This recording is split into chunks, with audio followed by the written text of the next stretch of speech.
Good evening po sa inyong lahat. Unang-una po, magpasalamat ako kay God na okay na ang lahat. Bumalik ako sa dati na masigla at saka healthy na. Pasalamat ako kay God na maging okay na ang lahat. Wala nang karamdaman. At lubos akong nagpasalamat sa mga sulidpan ko na hindi ako iniwan hanggang sa dulo. Nagpasalamat ako sa inyong lahat na lagi kayong nagsubaybay sa akin. Hindi niyo ako pinabayaan at lagi kayong nanood sa mga live ko at saka sa video ko. Salamat sa inyong lahat. Pangako ko sa inyo kung mag-grow pa, kung tataas pa, kung mag-grow yung channel ko. Pangako ko sa inyo na tumutulong ako sa kapwa ko na kagaya ko na mahirap. Hindi naman ako mayaman, mahirap din ako.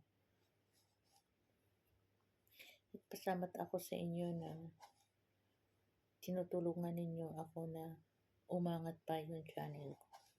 Salamat po sa inyong lahat and God bless you all. Thank you for watching my live today, this night. My Sulipan from Brazil, from Germany, South Korea, from UAC, Canada, from UK, Netherlands, and Russia, and Ukraine, Pakistan, Malaysia, Indonesia, Singapore, Germany, and Philippines. Salamat po sa inyong lahat sa pagpanood sa live ko at saka sa video ko. Salamat po. Taos puso ako nagpasalamat sa inyo. Walang sawa kayong sumusuporta sa akin. God bless you everyone. Nagpasalamat din ako sa family ko na kahit minsan lang sila tumawag sa akin, nagpasalamat pa ako kay God na yung family ko na healthy sila, wala silang naramdaman na sakit. Salamat ako na always healthy yung family ko. Yung dasal ko yung dasal ko kay God na wala silang sakit yung pamilya ko. Kahit mahirap kami, basta healthy lang ang pamilya ko. At saka yung husband ko na maging okay, na wala na siyang sakit, na concentrate siya sa pagmaniho.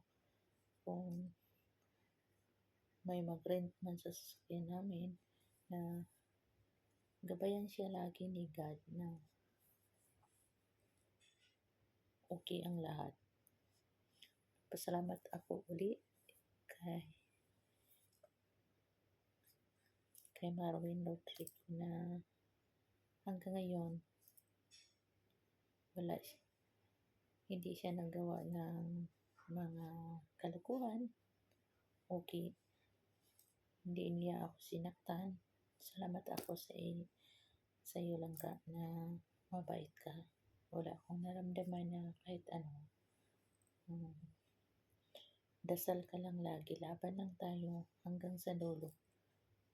Kung ano mang pagsubok natin na problema, kakayanin natin, huwag tayong susuko. Walang problema na hindi malutasan. And dasal lang, tiwala lang kay God. Walang imposible kay God. So, walang hiningi kay God na hindi bigay. Maghintay tayo. So, God bless you everyone and more blessing to come. Bye.